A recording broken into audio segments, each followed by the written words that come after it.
ডাকসুর ভিপির সাদিক কায়েমের প্রশ্নের জবাব দিল তারেক রহমান। চলুন দেখেন এই সাদিক কায়েমের প্রশ্ন কি ছিল আর উত্তরেই বা কি দিল। আপনি সারা দেশব্যাপী বক্তৃতা দিচ্ছেন, ক্যাম্পেইন করছেন, কিন্তু আপনার মুখ দিয়ে কেন গণভোটের পক্ষে হায়ের কথা বের হচ্ছে না?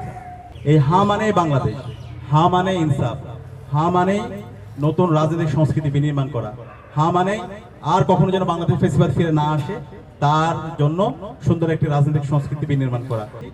কিন্তু আমরা খুবই হতাশ হচ্ছি।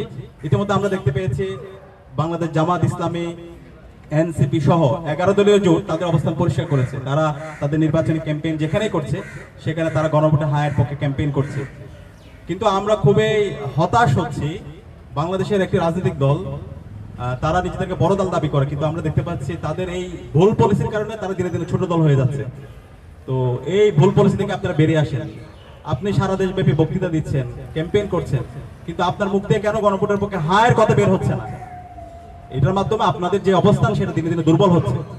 গণভোটে হায়ের পক্ষে যদি অবস্থান নিতে আপনি ভুল করেন, তাহলে 12 ফেব্রুয়ারি যে নির্বাচন হবে সেই নির্বাচনে সারা দেশের ছাত্র জনতা এবং সারা দেশের মুক্তিকামী মানুষরা আপনাদের বিরুদ্ধে অবস্থান নেবে।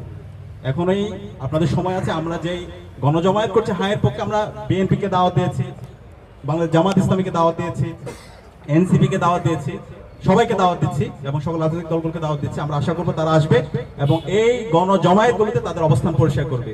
11 দলীয় জোটকে আমরা ধন্যবাদ জানাচ্ছি। তারা তাদের নির্বাচনী ক্যাম্পেইনের মধ্যে তারা সবার আগে তাদের এজেন্ডার মধ্যে গণভোটে হ্যাঁ ক্যাম্পেইনকে বিজয় করার জন্য ক্যাম্পেইন করছে। আমরা আশা করবো খুব দ্রুত বিএনপি এবং তারেক রহমান তাদের অবস্থান পরিষ্কার করবে।